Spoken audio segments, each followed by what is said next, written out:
It's Friday, the 21st of March, 2025. The last word in podcasting news. This is the Pod News Weekly Review with James Cridland and Sam Sethi. I'm James Cridland, the editor of Pod News. And I'm Sam Sethi, the CEO of True Fans. I just don't agree squarely putting the blame on the Podcasting 2.0 team, having just huge respect for folks who dedicate their time to this. That's Matt Medeiros. He's on later. Also in the chapters, YouTube TV gets podcasting. The Infinite Dial 2025. I spill all the tea and lots of Spotify news. This podcast is sponsored by Buzzsprout with the tools, support and community to ensure you keep podcasting. Start podcasting, keep podcasting with Buzzsprout.com. From your daily newsletter, the Pod News Weekly Review. This is going to be a long one. Remember, we do chapters, so if you haven't got chapters in your app, change to a modern new podcast app. So, YouTube TV, it's basically adding a dedicated podcast tab to its main screen, James. Yes, so TV is now the premium device for YouTube viewing in the US. So TV is a big deal, and a big deal for us in podcasting is that they have added, or they are rolling out, a new tab on the front page of YouTube TV, which is called Podcasts. So that has existed, but it's existed under a More icon, and they've moved us away from the More icon and into the front page. So that's good. I mean, less good is the fact that the podcasts actually listed in there aren't necessarily podcasts. There seems to be some automation that goes on there to put all kinds of things in there. But nevertheless, really good to see podcasts on the front page of YouTube TV. So that's good. Do you watch YouTube on your smart TV in your mansion? I don't, but I did this weekend to test it. And actually, it wasn't a bad experience. They actually size the image. It's not grainy. It is immediately loaded. Yeah, I mean, I can see why, if you were getting into a habit of doing that, why or how you would do it. Yeah. I think a lot of people are putting it on in the background. Again, the long form podcasts, leave them on. I'm not a subscriber to YouTube Music, so that wouldn't be how I'd listen to music through my TV. But again, yeah, I can see the experience working. Yeah, I have to say, as a subscriber to YouTube Music, because of course you can control all of this through your mobile phone if you want to, and just tell the TV to show YouTube, and it will show whatever it is that you're doing on your phone, which is great. And it is the best way by far to consume music.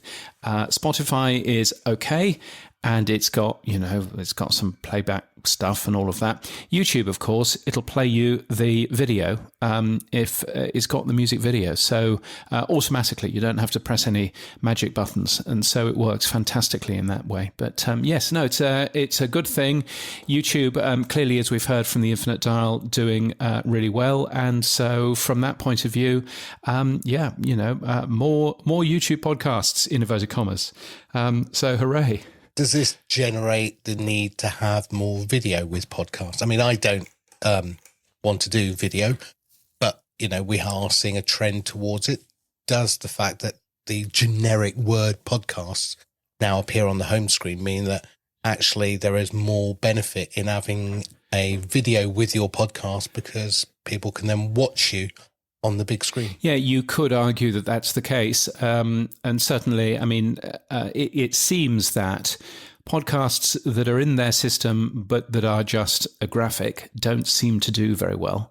And you can actually have a look at this pretty clearly if you have a look at the Edison Podcast Metrics list, and you go through that top 10 list and you have a look at YouTube for those shows which are in video, and they do fantastically well on YouTube, as you would expect. And then you have a look at things like, normally I would give the example of The Daily from the New York Times. They've actually started doing a little bit of video now. But you can very clearly see that those don't do very well, nor do some of the things from NPR. So, I think there's definitely something to be said for doing podcasts in video, if you think that that's a podcast and if that suits you. There are plenty of podcasts who are perfectly happy not to, including anything I do. There may be, super comments or boost asking, James. You never know. Well, if there are, then boost away and make it a big boost, and we'll consider. And still say no. Right. Anyway. Now, friend of the show, Justin Jackson from Transistor, has put a report out about video or audio podcasts. What's the report? He has, yes. This is the Transistor Gen Z report, or as we are both British, Gen Z report. And those are people aged 13 to 28. And according to that, video is Skibbity Toilet and audio is Slay. They apparently... Look at you down with the kids. Anybody would think I've got a 12-year-old. They overwhelmingly prefer audio podcasts, apparently, according to that new survey. Now, it was a survey with not very many people taking part in it, so take some of what it says with a grain of salt, although it was quite similar to some of the other studies that I've seen over the past year looking at Gen Z. So I think that that's interesting. But yes, 76% primarily listen to audio podcasts. 18%, it says here, consume a mix of audio and video, and just 6% primarily watching video podcasts. Just for Gen Z, that's interesting because that kind of goes against what you would think. But certainly, Justin has had a tremendous week in the news. I think all of a sudden an Indian newspaper picked up on that, and every other Indian newspaper has followed and printed something about that particular study. So Justin must be patting himself on the back for the money that he spent trying to get a bunch of Gen Z people to take part in that survey. I should say it's Gen Z podcast fans, and I was very careful to say that. It's not Gen Z as a whole, it's Gen Z podcast fans. The first question to get into the survey was, are you a fan of podcasts? So just bear that in mind. But super useful data. So I look forward to the launch of Transistor in India. That'll be great. Yes. But he also went on to talk about what device as well. And it wasn't YouTube. Yes, he says Spotify is the most used podcast app for Gen Z, YouTube at 21%, Spotify at 56%, Apple Podcasts just at 10%. Now, I could agree with all of that. I think that makes sense. If you have a look at Apple Podcasts, for example, then typically kids these days don't have iPhones because they're still quite expensive. And so therefore, most of the kids have Android on there. And of course, Apple Podcasts isn't available properly, at least on Android. And certainly, if I can use my list of one, my 12-year-old informs me that all of her school friends have Spotify. Apart from her, she has YouTube Music. So she's the outlier, James. You've got to get her on it. She is the outlier. I'm not giving her Spotify. We're already paying for YouTube Premium because it gives you no ads in YouTube as well. So yes, I think that's a good thing. Well, now one of the other things that Justin has been doing is building a new podcast website gallery. What's he been up to? He's a busy boy, isn't he, over there? Yeah, he is a busy boy. All of a sudden, he's. I mean, maybe it's because ski season isn't on right now. That's it. Maybe that's the thing. And he hasn't got to build the Canadian wall yet, so he's okay. Yeah. Yes, elbows out. Yes. So from that point of view, yes, he's produced a podcast website gallery, which the company says is an archive of awesome and interesting podcast website designs for your inspiration. Interestingly, some of those are Transistor shows, but not all of them. So I think that they are still worthwhile taking a look at. The feedback I've given Justin is this is brilliant, but you should give reasons why they are good, because I think that is a useful thing. But yes, if you want some inspiration in terms of what a good podcast website might look like, then pop along there and take a peek.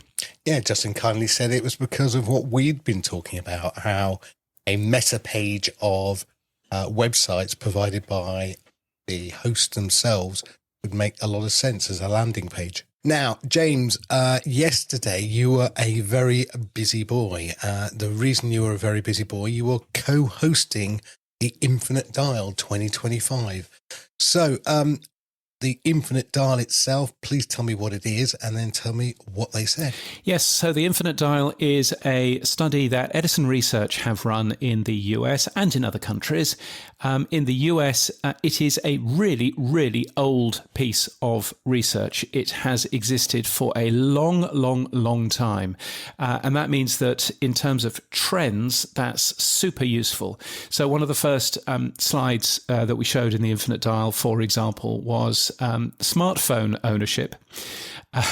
And it starts in 2009, which was the first year that the Infinite Dial asked the question about smartphone ownership, and only 10% of Americans have smartphones back in 2009. Now, of course, the figure is pretty static at 91%, which I'm surprised that it isn't higher, to be honest, but 91% is pretty good. There's a mass market medium.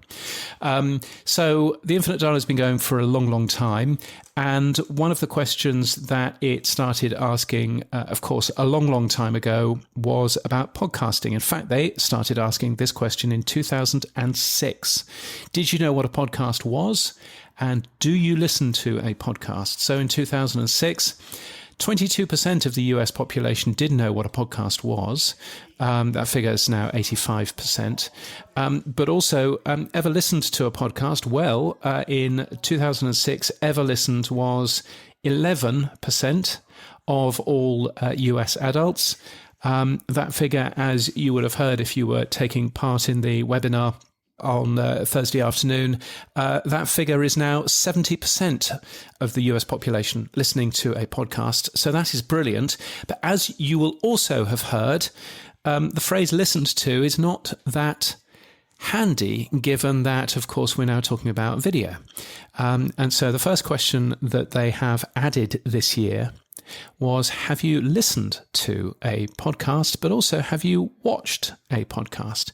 And actually, when you add people watching a podcast, then that figure goes up even higher, another 3%, which is more millions of people. So 73% of people have consumed a podcast. So that's pretty good in terms of podcast consumption. The big number, as you might remember from yesterday, was how many people are now monthly consumers of podcasts. And that number has broken 50% for the first time. And I reckon that must mean that podcasting is mainstream. Do you reckon that 50%, if 50% of people are doing it, it's now a mainstream thing? No, it has to be 52%.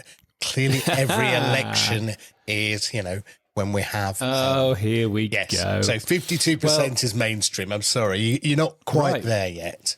Well, it was 55%, so that was good. So podcast listening and watching went up a little bit from 47% to 48%. But if you added those people that were just watching podcasts but not listening, then you got to 55%, which is 158 million people. So I think that's mainstream.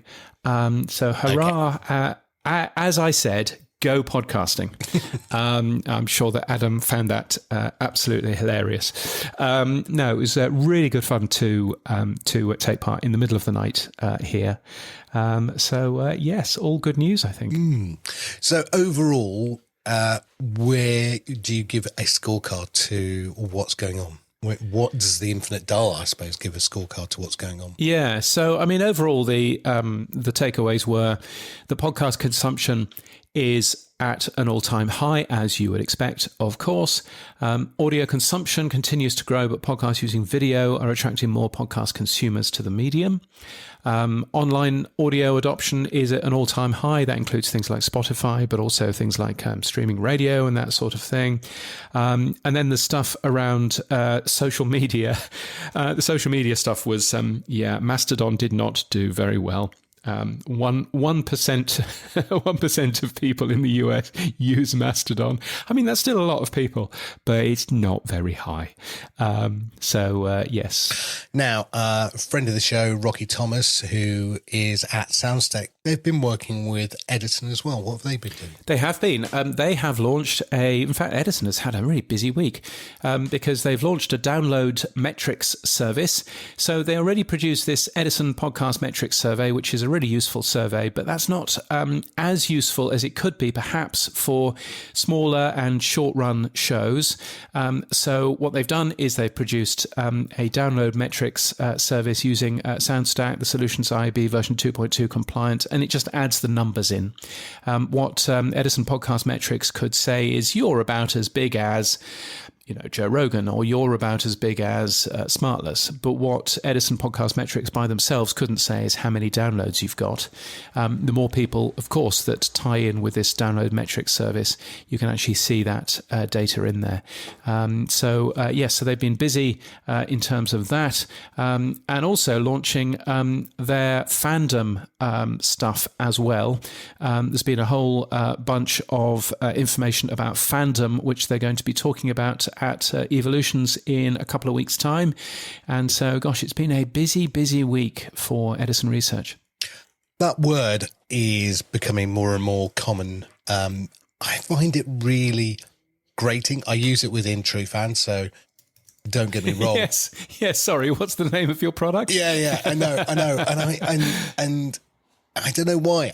The word fandom just sits badly with me in my head. I just can't equate it to what it's supposed to be. I don't know. I just don't want to say. Well, you'll find the data which is released sort of fully at Evolutions, but the report is called The Fandom Phenomenon, and one of the chief findings is that emotional connection bonds hosts and podcast fans, with 71% of fans reporting that they feel like they're friends with the hosts of their favourite podcasts.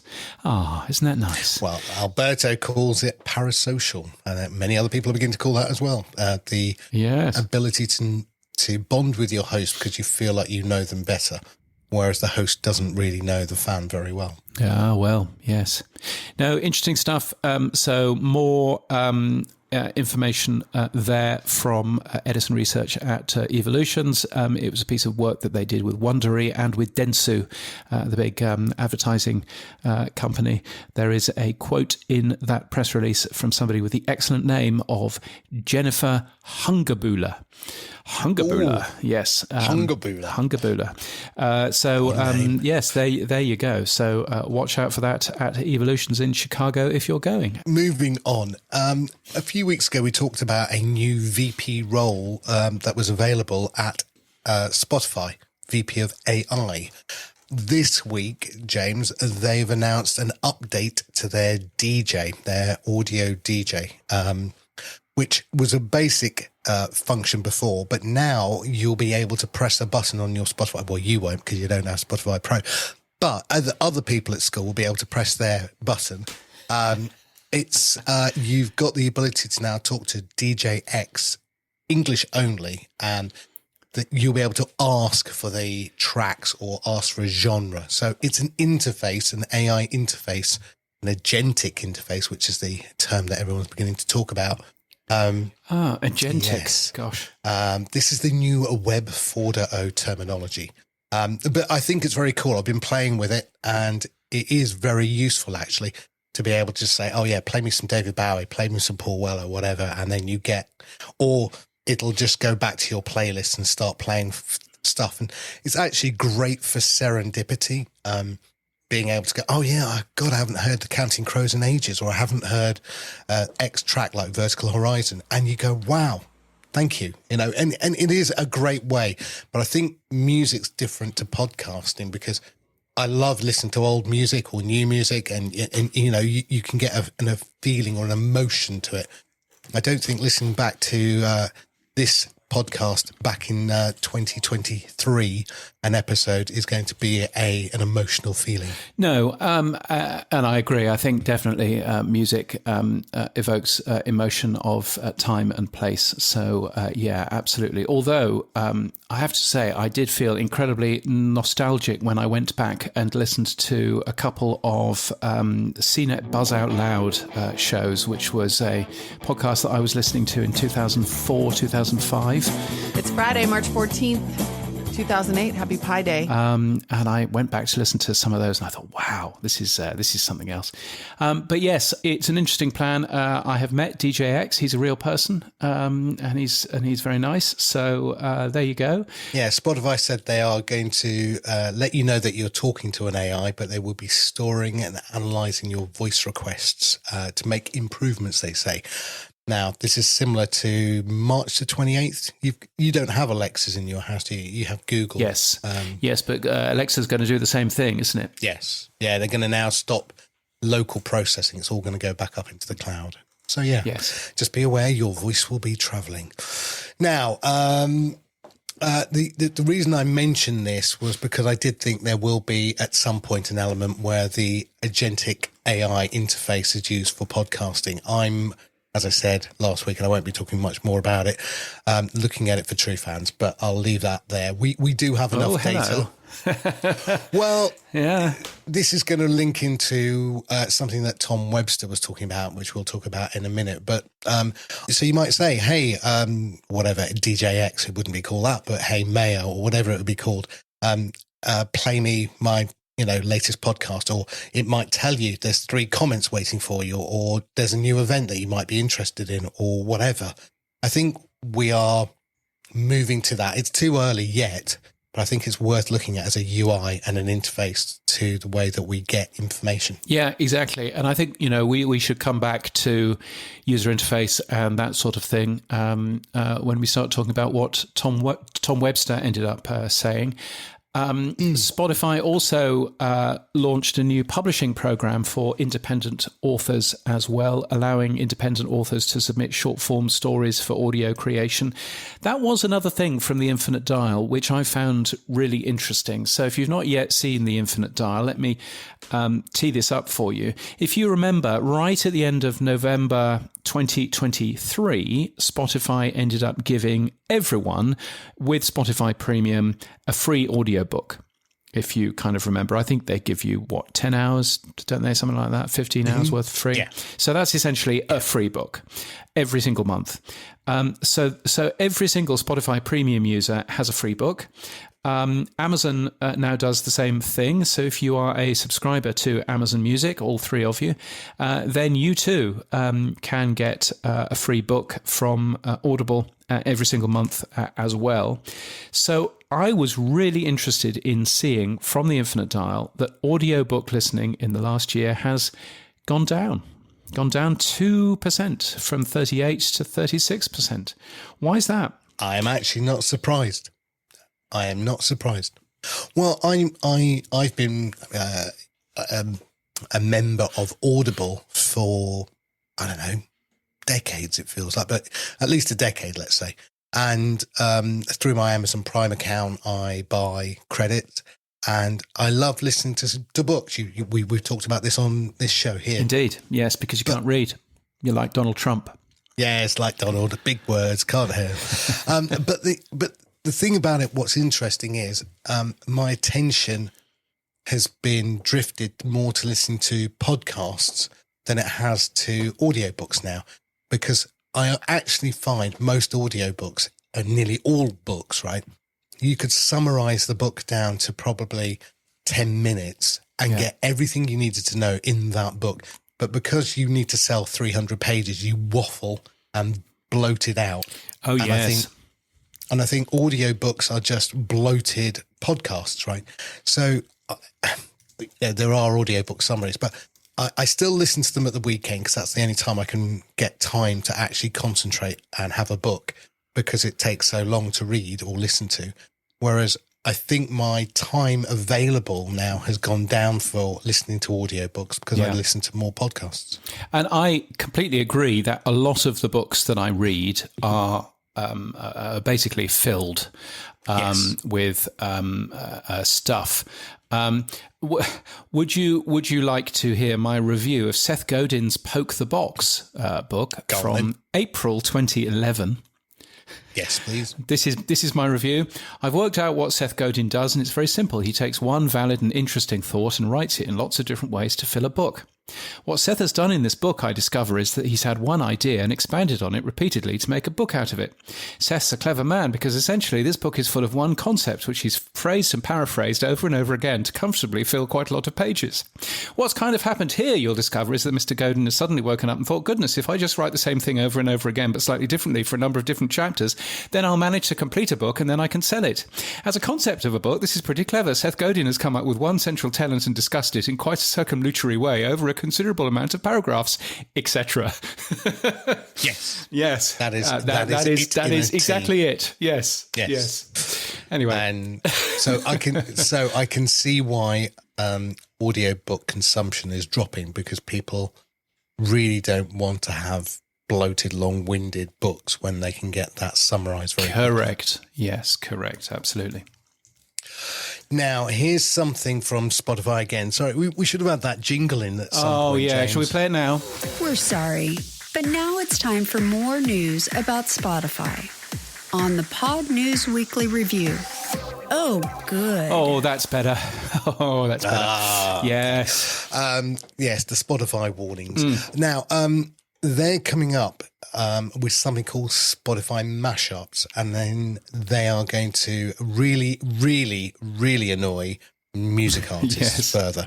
I mean, not that they're doing it already, but they're going to try and do more of it. So what you get is with the upcoming Music Pro, which is a new premium subscription. Oh, yeah, this is Spotify Hi-Fi, isn't it?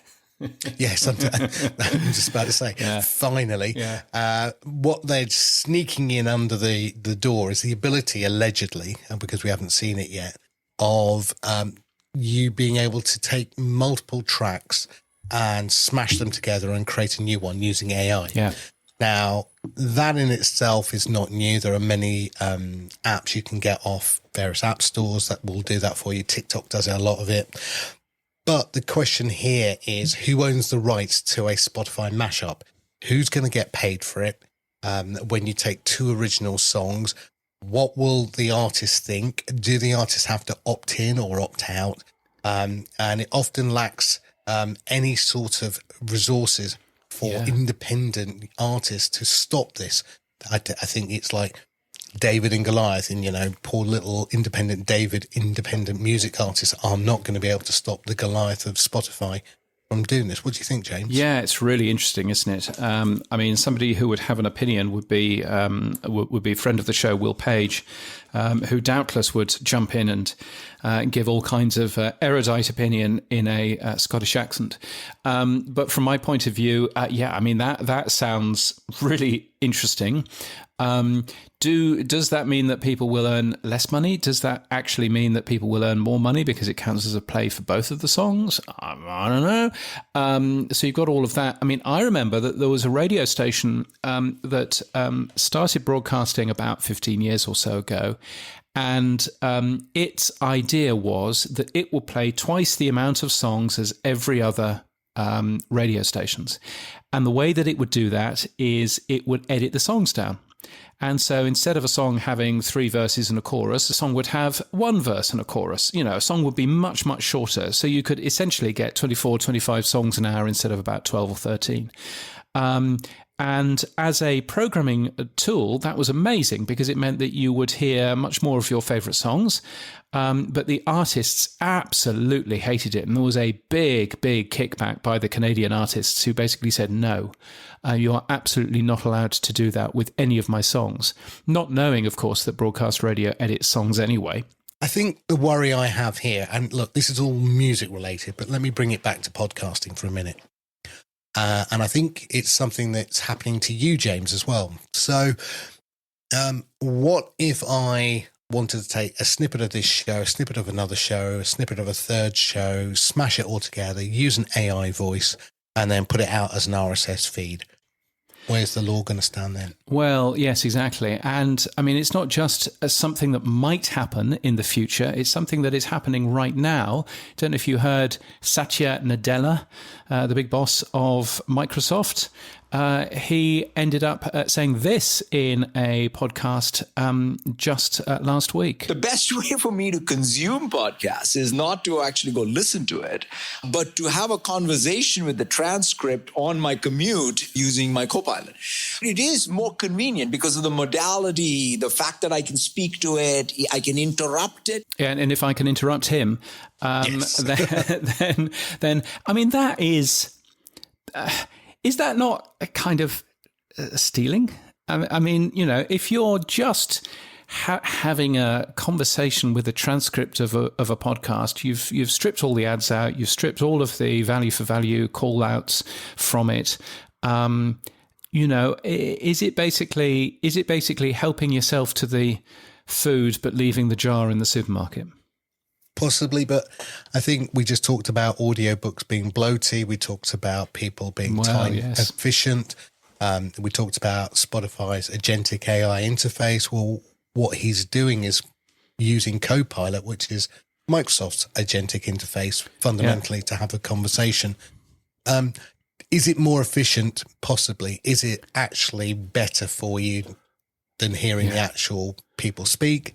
I know a number of people who I talk to who listen to this show, and the first thing they do is do a name search in our transcript. They do, right? That's funny. Yes, I won't reveal who, but there are a number of people who tell me, I check that I've been name checked, and then they'll listen to the episode possibly. And so there is a lot of that. And I think with transcripts, and we're going to be talking about Apple shortly, there is going to be more and more push to say, actually, how do I get a short form? How do I get a summary? Or, as I said earlier, you know, we're looking at Sesame as an example where, you know, you can have a conversational AI and you could say, hey, any mentions of me across the, you know, podsphere? Yeah. Well, there was a mention of me in that podcast. Oh, I've never heard of that podcast. Can you play that snippet? Not the whole podcast. Yeah. Well, yes, I'm sure that there are people doing that. And let me say, hello, Sharon Taylor, Ross Adams, Lizzie Pollett. Who else can we name check just randomly? And by the way, I was listening to Adam Curry over the weekend, and he was talking about listening to Power, as he calls this show. And I think he's mentioned in the past that he's very pleased that we have chapters, because I think he skips through some of the things. Yes. So what we should do is we should put a chapter point in here and then say something like, anyway, I don't think Adam Curry will do that. So what else do we have in terms of Spotify? Deplatforming is a thing. Yeah, I mean, there are two schools of thought, aren't there? One is you shouldn't be deplatforming. It's freedom of speech and people should be allowed to say what they want. And then there's the other form where Spotify this week decided to remove some podcast episodes of Andrew Tate. Spotify says the content was removed because it violated its policies. The content's already been removed by YouTube and TikTok. Tate is a self-described misogynist. In fact, in the UK, it was mentioned in the Houses of Parliament at the PMQs yesterday.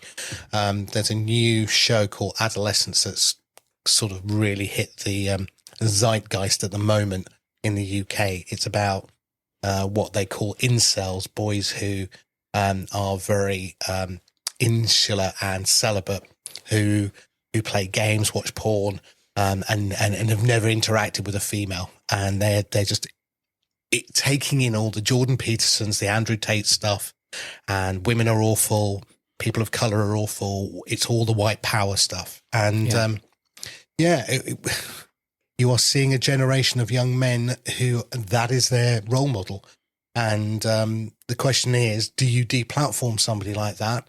And I guess here's an open question. The Podcast Index was partially formed to prevent deplatforming. Yes. So I had a quick look, and there are 10 plus shows from Andrew Tate. I didn't even know he had one, but there are 10 plus shows in the Podcast Index. Should they be removed? Should those episodes be removed? Because I think the episode that was removed was how to pimp or how to treat women in that way where you can pimp them out. And I think, when you're putting content like that out, I think it should be removed. But there you go. Yes, I think it's interesting. The way that some people remove content is to make it available in search, but not to make it available in any, if you like this type of stuff. So it's shadow banned, if you like. It's still available in the system if you know what you are searching for. But if you don't know what you are searching for, you will never find that stuff. And so perhaps that is something, therefore the podcast index arguably doesn't need to do anything about it. But podcast apps should consider, marking some of these things to be, not worthwhile, appearing. You know what I mean? Yeah. I've gone one stage further. He's banned. I'm not having his content on. And then if you don't like it, then well, I think use that is else's. absolutely fine, and that is absolutely fair. You are an app which is surfacing this information in front of people. The podcast index is just an index. And I guess I would kind of argue and say it's up to the app developers. But what is possibly a useful thing is for someone, and I don't know who that somebody might be, and imagine the excitement of it, but someone producing a list of, a block list, if you like, of shows that shouldn't really be appearing in If You Like This, or pod rolls, or any algorithmic lists, and perhaps that's the way forward. Well, when you say his Andrew Tate's best friend is Donald Trump, there's a saying, a Japanese proverb: when the character of a man is not clear to you, look at his friends. I think that says it all. Yes. Donald Trump Jr., by the way, not President Donald Trump, just for any lawyers listening. He was allowed, though, Tate, not Donald Trump Jr., was allowed to return to the US after the change in administration. And he faces charging of human trafficking of minors, rape, and money laundering, all of which he denies. Again, Andrew Tate, not Donald Trump Jr. So just to be totally clear. Yeah. Please, God, you're the one travelling to America. You're the one who could be body searched, not me. Yes. Well, there's the thing. All I'd say is ice, baby. Yes, good luck. Anyway, let's skip away from all of that, and let's talk about podcasting 2.0. No, let's talk about podcasting 3.0. Why don't we do that? Well, we will by the end. That's for certain. Right, okay. Now, in the last few weeks, we've seen a number of friends of the show podcasts. So Danny Brown, Mark Asquith, Rob Greenlee, Todd Cochran, they're all talking about has podcasting 2.0 failed? Has the lack of video, what is the lack of video support in apps? It's not a first party client, right? YouTube wins there. And last week, Tom Webster talked about podcasting 3.0. That was the title, but he actually said he would rather have possibly talked about how podcast apps are failing us. And, but he wasn't feeling that grumpy, so he thought he'd call it podcasting 3.0, which I read. And I have to say, I pretty much 100% agreed with Tom. And I actually have to say, I agreed with Danny Brown and Mark Asquith. And I have to say, I agreed with Rob Greenlee and Todd Cochran. They're all saying that we, the app developers, are not providing the user experience that we should be. That whole conversation is about how the apps need to change the user interface in order to grab. And I think the Infinite Dial talks about it again. Where is Gen Z? Where is the community? And what's the experience they want? And I think as an app developer, I'm probably developing only a podcasting 2 or even a 1.0 UI at the moment. Yes, and I think that there is definitely something in saying that the idea of a podcast app, and this has been Adam and Dave's thing for the last couple of weeks, the idea of a podcast app as something that you use is fine for lots of people, but also not so fine for many others. And it's worthwhile going back and listening to Podcasting 2.0, their podcast, for that, and indeed their interview, which you'll find the full version of in this feed as well with us. And I think that there's definitely something there. I mean, I think the whole difficulty with all of this is Podcasting 2.0 is not a thing. There are lots of individual features, some of which, the vast majority of which, let's be fair, have failed, some of which have been tremendously successful. The podcast transcripts tag, for example, has been tremendously successful. So it's a lazy thing just to say, has Podcasting 2.0 failed? Because there isn't anything like Podcasting 2.0. There is, though, certainly some ideas of, the future in terms of what could other podcast apps look like.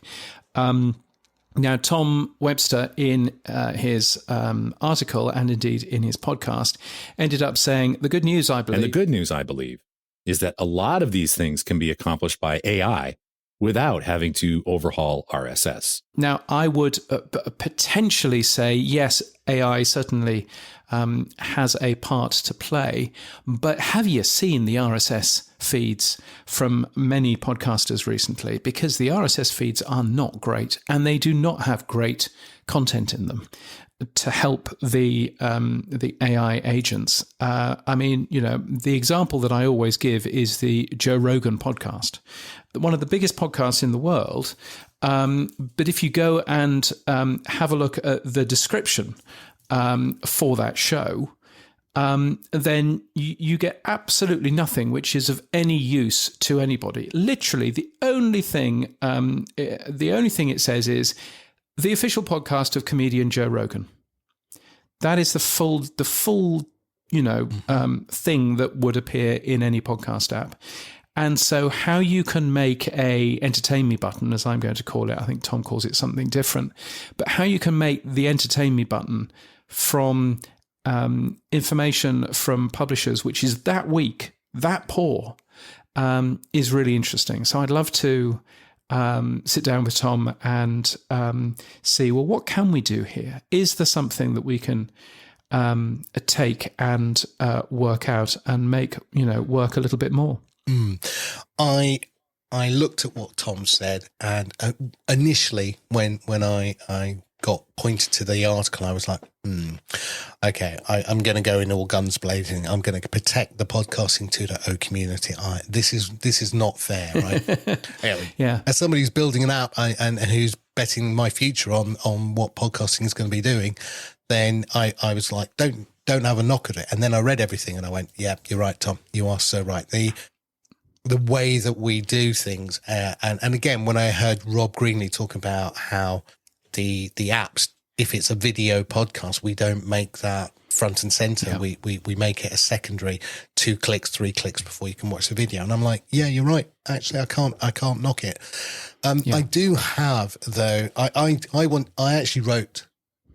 I remember actually, and I'll pick out the article because Adam referenced it. But I actually said probably 2 years ago that we need to be calling what we're doing currently Podcasting 3.0. And my argument for it was we mirror Web 3.0, right? So Podcasting 1.0, in my humble opinion, and this is an opinion, so you can, everyone has one, like they have an arsehole.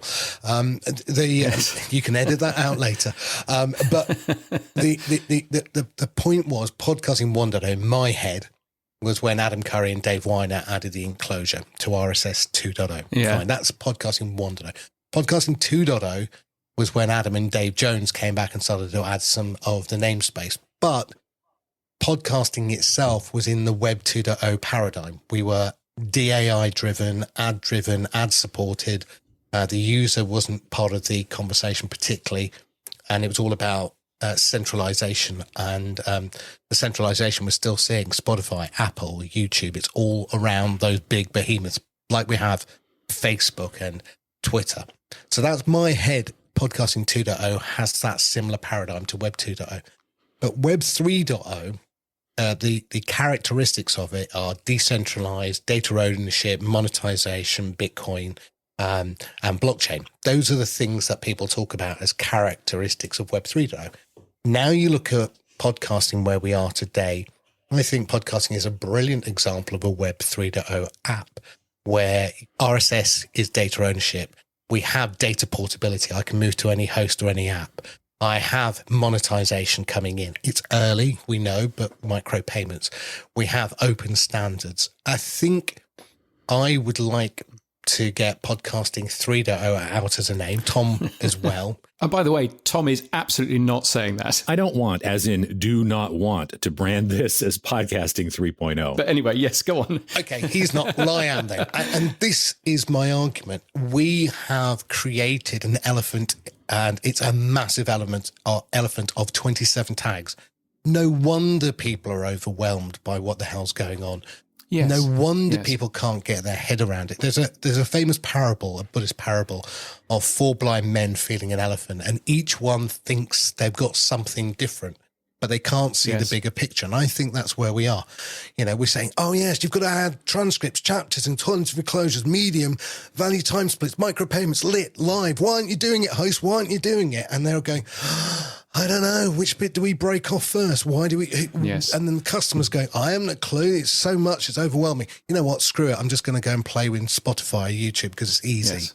And yes, except, of course, lots of people have said, okay, the podcast transcript tag, I understand that. I'll do that because I know where that'll go and I know how important that is.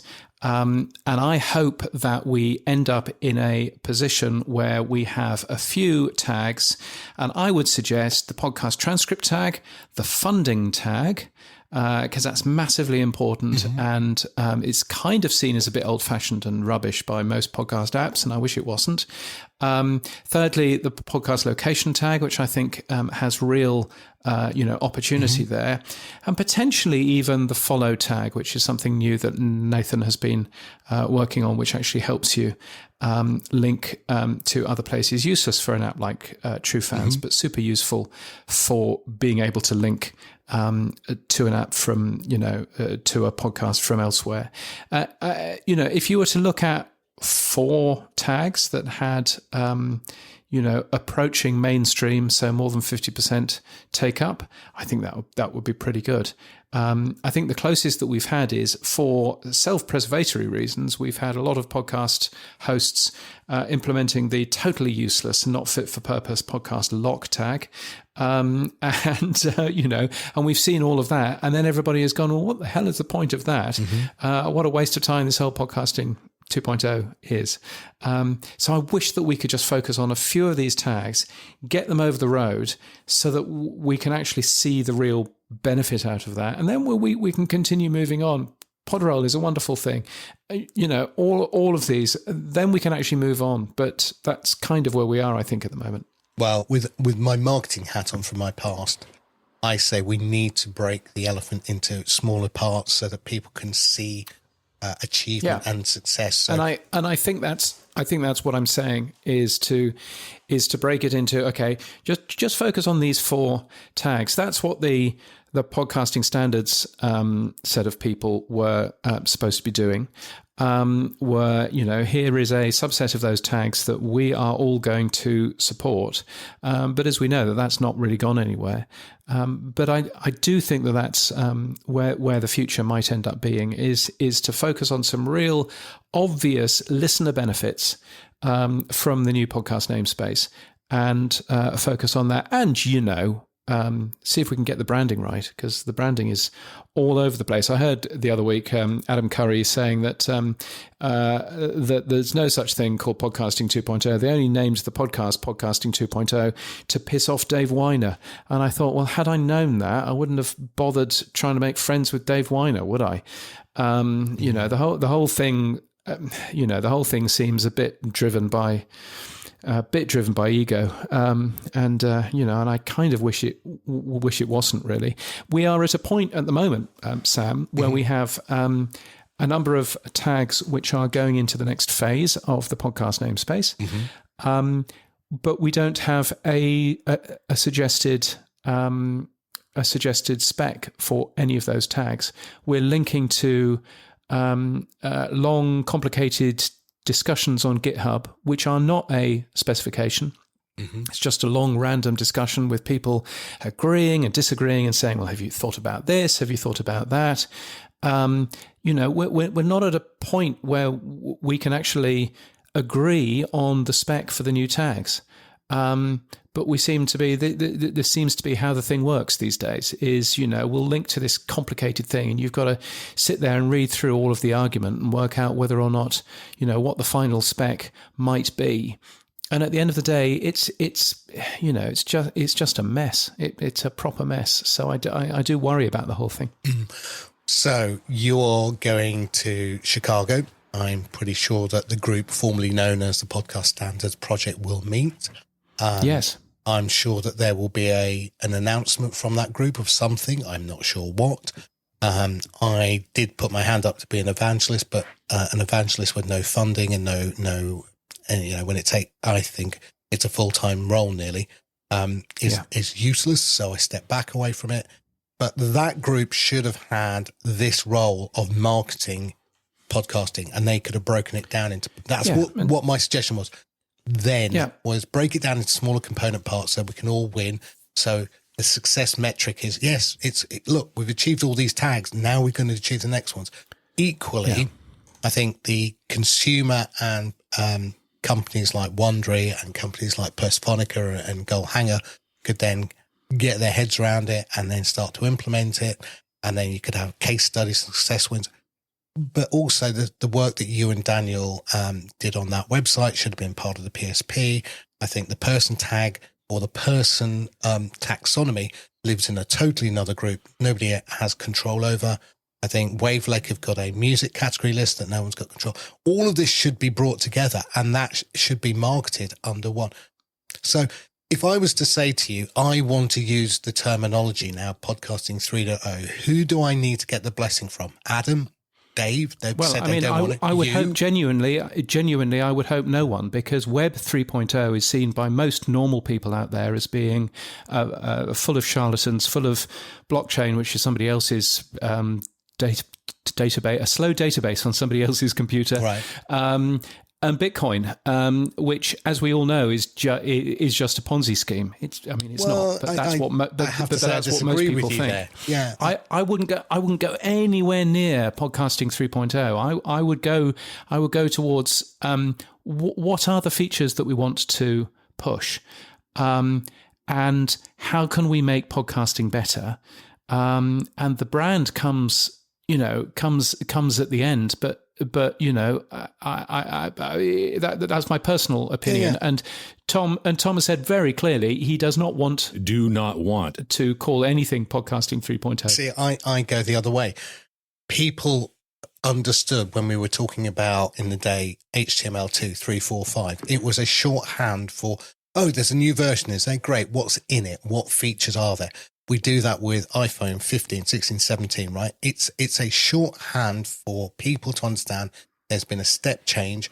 And in that step change... Yeah, but it's only a shorthand when somebody hasn't ruined what that shorthand is. If you were changing the name from podcasting Toyota to podcasting Tesla, everybody would go, oh my God, no. Because Tesla has such a bad brand these days. In the same way, Web3, that is not a brand that anybody wants to be aligned with. Surely. Well, surely. DeepMind are already talking about Web4. We talked about agentic AI. I think, in the circles that maybe we talk about within podcasting, people don't like it. But there is a world of people talking about Web3 and what it means and what characteristics are of Web3. And they do align very well with podcasting in terms of what podcasting delivers. And I think Web 4, we talked about, in this show, Spotify, we talked about Copilot. That interface is coming. You can pretend like King Canute that, the wave is coming and you can hold it back, but you're not going to. No, I'm not saying that I want to hold it back. I'm saying that if you go out there and you say this is called podcast turd, then no amount of polishing that turd is going to stop people from thinking, hang on a minute, you've just called it after a turd. Why would you do that? Well, I strongly disagree, and I think on that bombshell, I think the PSP. No, I think the PSP failed. So here's an example of my week this week, James. Right, as an app developer, so I launched FanZone, and it's kindly sponsored by RSS.com. They've given us a platform, but they have no speaker labels for transcripts. So I'm like, oh God, okay, right. And then it was like, we put the wallet in for the Olby wallet, but there are no splits. So thankfully I can do it in the dashboard in TrueFans. Then there's a new show from Ainsley Costello, which looks like it's going to be very good. It's talking about the music industry and talking about how her experience of it. So great. I then looked in the sats. The sats are, the splits. It's in sats, not percentages. I pulled my hair out for years about this stupidity.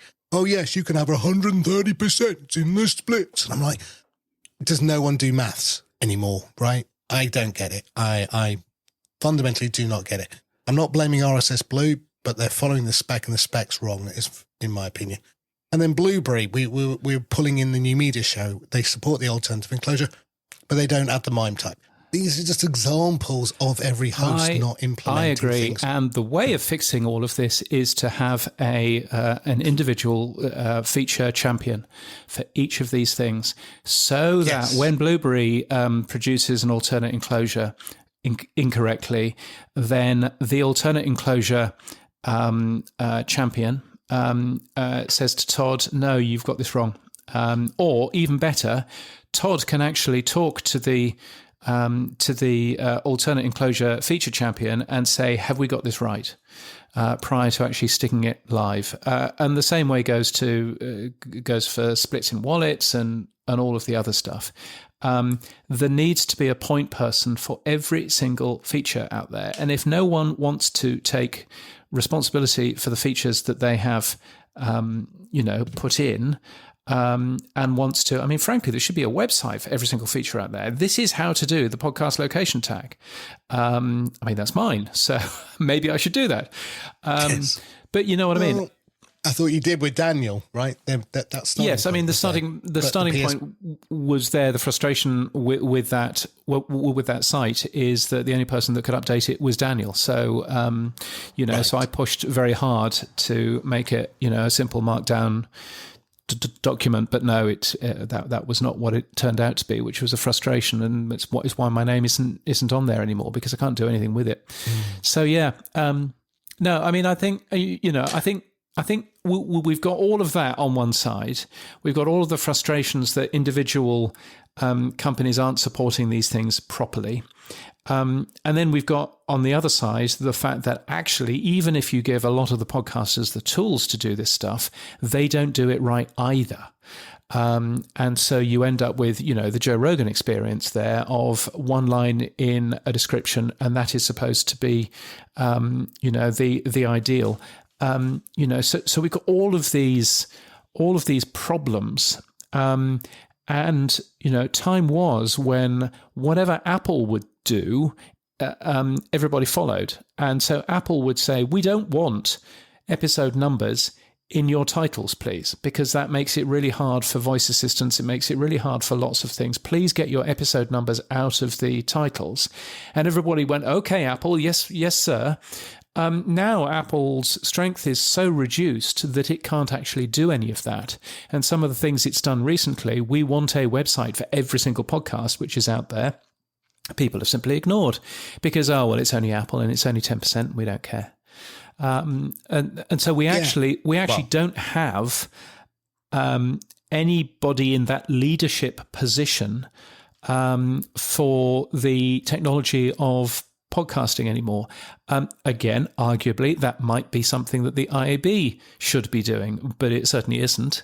Maybe it's something that somebody else should be doing. I mean, I don't know who should be doing that. To basically be able to turn around and say, well, where's your trailer? How are people going to promote this podcast if there's no trailer in there? All of that kind of stuff is, I think, really important, but that doesn't happen. No, it doesn't. And I think the other challenge with all of this is, you talk about having champions, but somebody's got to herd the cats, right? Because nobody's just going to stand up randomly. You might put a location tag page, right? Fine. I might put an alternative enclosure page because I'm pretty wedded to that one. Or Adam has said he wants to do lit. That's his champion, right? Yeah. But that's 3. Who's gonna do the block one? No, it's not going to happen. It's not going to happen. We know it's not going to happen. Well, in which case, all of those, if nobody feels strongly about those particular features to be the champion of, then they should go. But we seem to have a real worry about getting rid of stuff. I mean, just have a look at the podcast images. Don't open that. Leave it alone, James. Let it go. Frozen. Let it go. No, we fixed it. There you go. We'll talk about that later then. But yes. Yeah. Now, one person, friend of the show, who's also a power supporter, Matt Medeiros, he was a little bit miffed with what Tom had written. Now, Matt works very closely with the WordPress open source community, and he's been an advocate of that community, and he sees the parallels with the Podcasting 2.0 open source community, in effect, the tag community that exists. And he put up a video link saying he didn't agree with what Tom had said. So I thought I'd reach out to Matt. I started off by asking him, what were your thoughts on all of the recent podcasts that saying Podcasting 2.0 has failed? The backdrop of my perspective on all this is I also cover WordPress. I have covered WordPress for 15 years. WordPress is another open source publishing platform that complements podcasting perfectly. Todd at Blueberry knows this really well. We were kind of competitors back in the day when I worked at a podcast hosting company. And I've seen the WordPress grow through the lens of open source. And I have a huge respect for all the efforts people contribute their time and efforts to grow WordPress, and I have the same affinity for this podcasting thing. When I hear criticisms, like in the WordPress world, where people say it's slow, it's lethargic, nobody uses this anymore, yet 45% of the internet is powered by WordPress, I scratch my head and I say, well, we got to be doing something right. Same goes for podcasting. When I see the RSS feed constantly get criticized or Podcasting 2.0 get criticized, I have to look at this and go, look, there are people trying to innovate in a space that is fragmented, of course, but this is all done in the open. This is your chance to vote and have a say in improving podcasting. Why punch down on it? And even if things were said as like clickbait and to hype the conversation, only so much of that can go around. Like at some point we have to stop and say, like, here's all the good things that Podcasting 2.0 efforts and RSS feeds grant us, right? When we look at the crowning achievement, the ragtag team of Podcasting 2.0 folks got the transcript tag adopted by Apple. That is massive. And I look at these as real solid wins, not only for podcasting, but for open source, for groups of people without any VC backing, knocking on the door of Apple saying, you want this? And Apple saying, okay, we'll take it. The biggest company in existence almost. And, I have to take a step back and say, let's talk a little bit more positively about Podcasting 2.0 instead of just going at it for all of its, warts and bruises. Like, let's look at the good stuff happening. Claire Waite Brown does this as well with her podcast. Fantastic resource for Podcasting 2.0. And there should be more advocates like Claire, like yourself and others to just say, we've got this thing here. Let's adopt it and let's be good stewards of it, in my opinion. Tom Webster wrote a post last week. What did he say?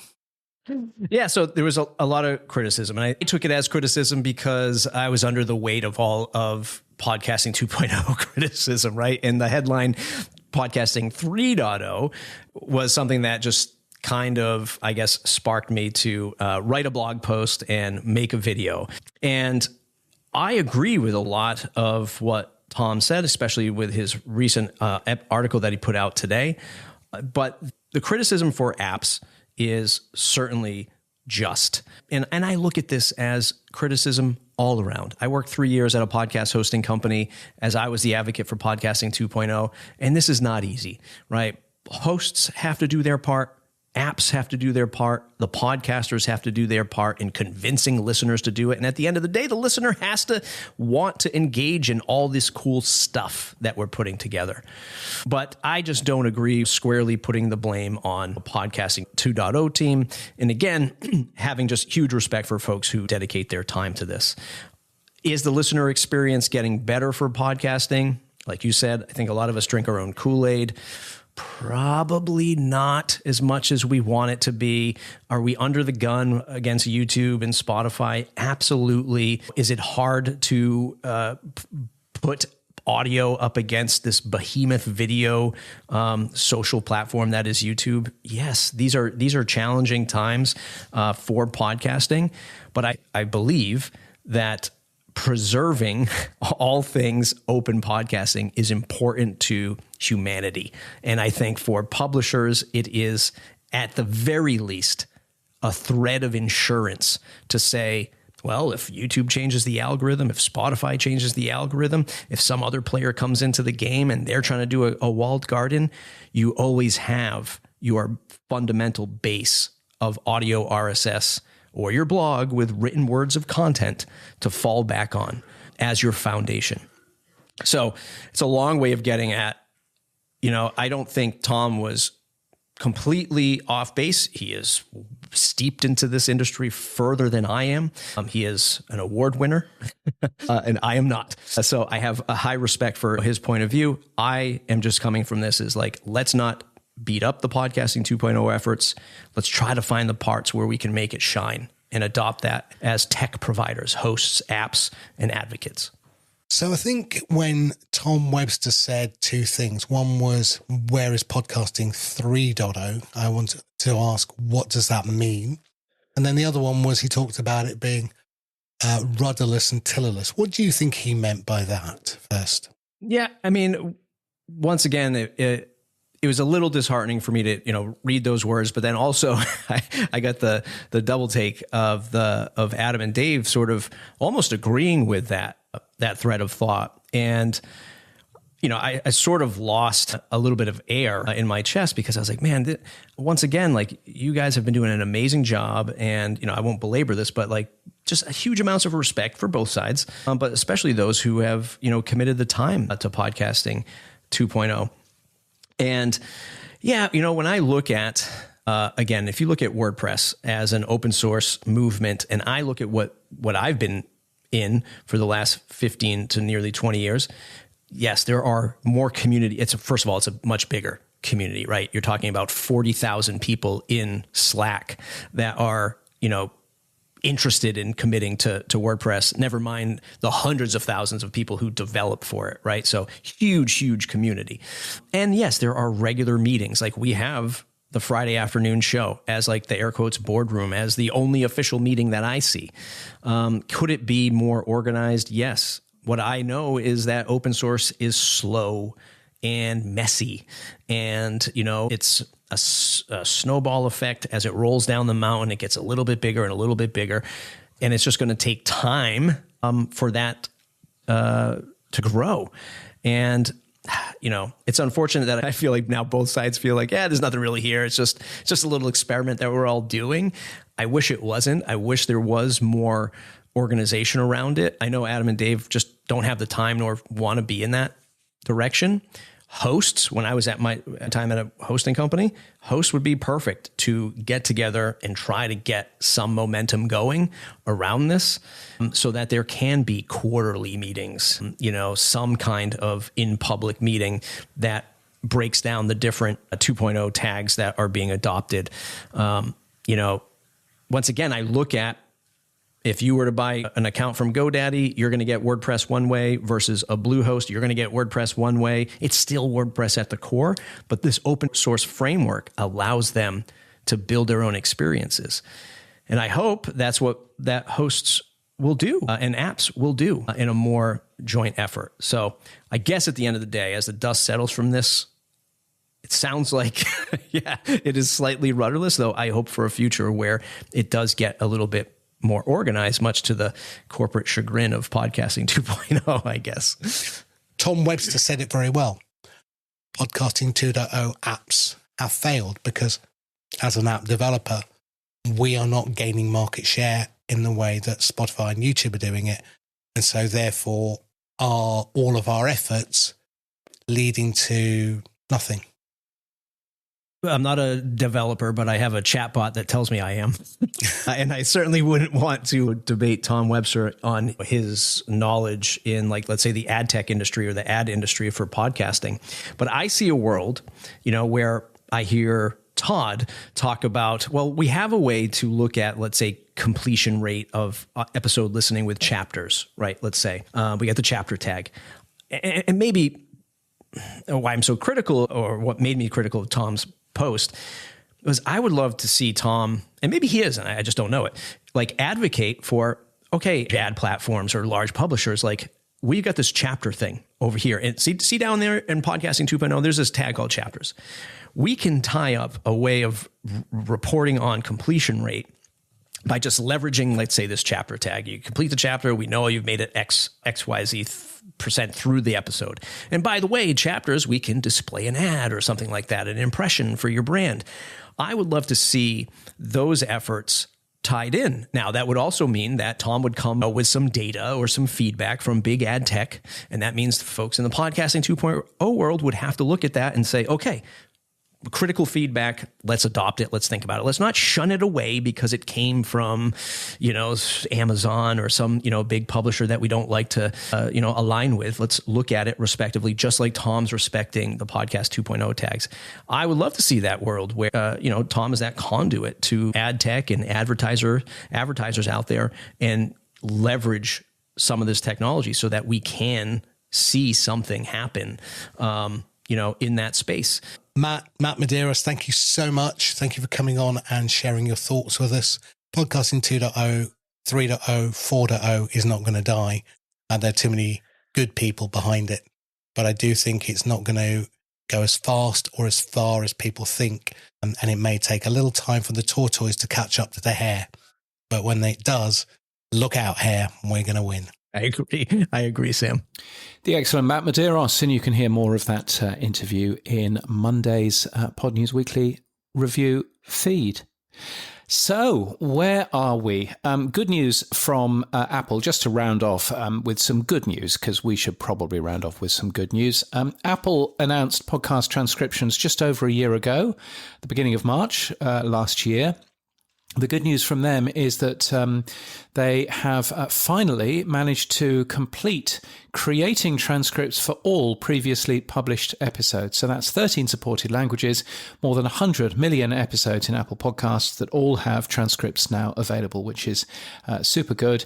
If you want to, you can supply your own transcripts, and that's all good using the Podcasting 2.0 tag, of course. So well done to Apple Podcasts there, I think. Yeah, I thought on the back of YouTube announcing 1 billion and Spotify announcing their big number, I thought Apple have to announce a big number.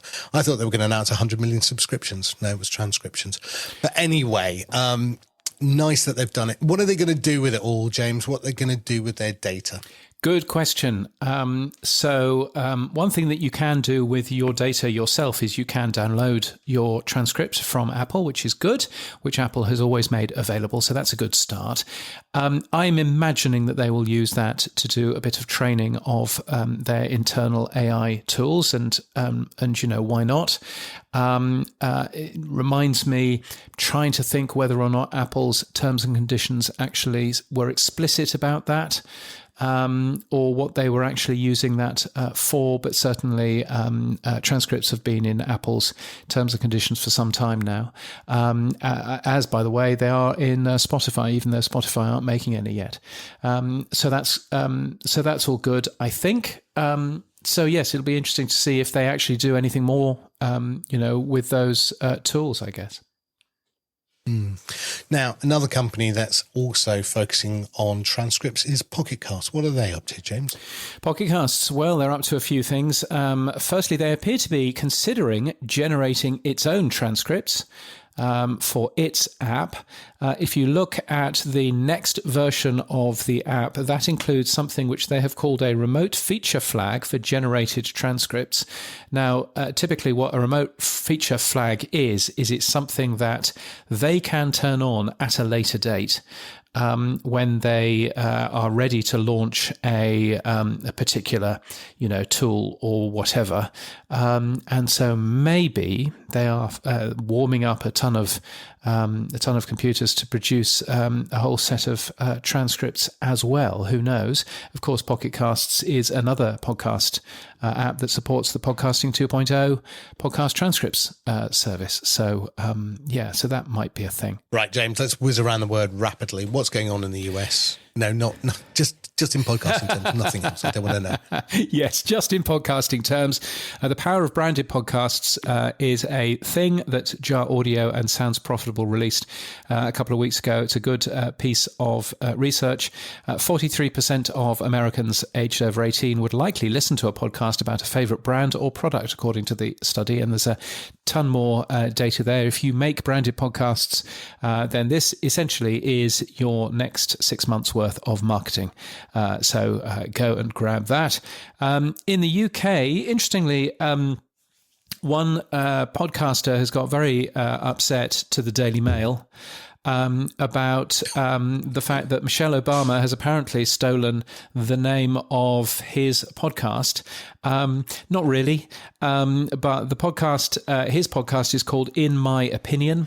He's a bit grumpy that Michelle Obama's new podcast is called IMO. So for a start, they're not called the same. Secondly, they've trademarked the name, but only in the UK, so that's useless. The Podcast Index, I looked, has 261 shows called In My Opinion, 30 shows called IMO. And so, I think this is a desperate attempt from a unknown podcaster to stir up some anti-Michelle Obama stuff in the Daily Mail, and the Daily Mail fell for it. So, hooray for them. Well, in my opinion, I think he's a lucky boy because people are going to be doing searches. And guess what? His unknown podcast is suddenly going to appear in searches that he's never appeared in before. Well, yes, and suddenly indeed. People might go, I might listen to that one as well. May well be happening. Many congratulations to Dino Sophos, friend of the show from Persephonica. His company has announced a video version of a podcast that they make called Miss Me with Lily Allen and Mikita Oliver. It was a big exclusive reveal, except Pod News had already broken that a week before, so I didn't bother covering it again. The one question that we asked last week is really weird that they are allowed to do that on YouTube when the BBC would, probably do it on iPlayer. Anyway, it turns out that it's on the BBC Sounds YouTube channel, which, that makes more sense. So that's where that's going to be. And it's only the question and answer version of that show. So it's very similar to some of the Goldhanger shows in that it's got a full version and then a Q&A, and it's just the Q&A which is being filmed. Anyway, that's all quite nice. So that will be live as well then, because there's no point doing Q&A if it's not live. I suspect it'll be Q&A that is done in the Goldhanger way of taking emails in and then responding to those emails. I don't think it's going to be live, but I know that the rest of politics does. Do live. Yeah. So that's going on in the UK. In Australia, the Australian podcast ranker released for January, which was exciting. SEA's Listener returned to number 1.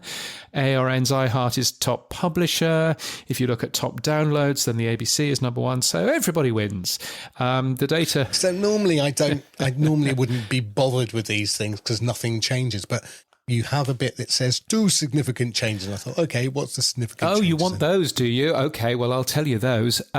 2 big changes. Firstly, a podcast called It's a Lot with Abby Chatfield was up quite a lot of places to number 5. And the reason why, well, there are 2 reasons why. Firstly, she's been talking a lot about MAFS, Married at First Sight, which is a reality TV show that sounds just as awful as the name would imply. Yes. But it is absolutely massive in this country, Married at First Sight. They've got a new spin-off of that. Have they?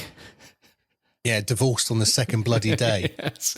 Well, Married at First Sight does incredibly well. But the interesting thing about Married at First Sight is that it's totally changed the audience that it used to aim at. So it used to aim at, women of a certain age, 30 something. It's got nothing to do with that anymore. It's very much aimed at younger people, very much aimed at young men. So it's really fascinating. It's a really fascinating show. Sorry. I know, weird. But anyway, it seems to be doing really well. It seems to be the water cooler moment TV show. So anyway, Abby Chatfield talking a lot about that, but she also interviewed the Prime Minister, Anthony Albanese, in mid-February. We've got a election coming up any moment now, not yet been announced, but you can imagine that it's going to be announced relatively shortly. So of course, the podcast election going big here. Also, the unpleasant Kyle and Jackie O, who do a dreadful breakfast show in Sydney, and which is also broadcast to Melbourne, which nobody listens to because it's dreadful. They are up 20 places to number 6. They released 85 episodes in February, almost double the amount of January. And if you have a look at their podcast feed, then it's the full show, but then they also cut bits of the show and make those individual episodes as well, presumably so that they can get more advertising around their tawdry and unpleasant content. So there's no accounting for taste. Tell us what you think, James. No, tell us what you think. Don't sit on that fence. No accounting for taste, Australia. Dreadful. Anyway, that's enough about Australia. In Canada, this is a brilliant idea, I think, and well done, Katie Law, for coming up with this idea. She didn't come up with the idea, I should say, but she has reported on it in her Pod the North newsletter. An initiative which I think is a really good initiative to just place a graphic of a small red maple leaf on any podcast which is made in Canada. So you can download the image, you can overlay it on your graphics right now. If you do a Canadian podcast, go do it today.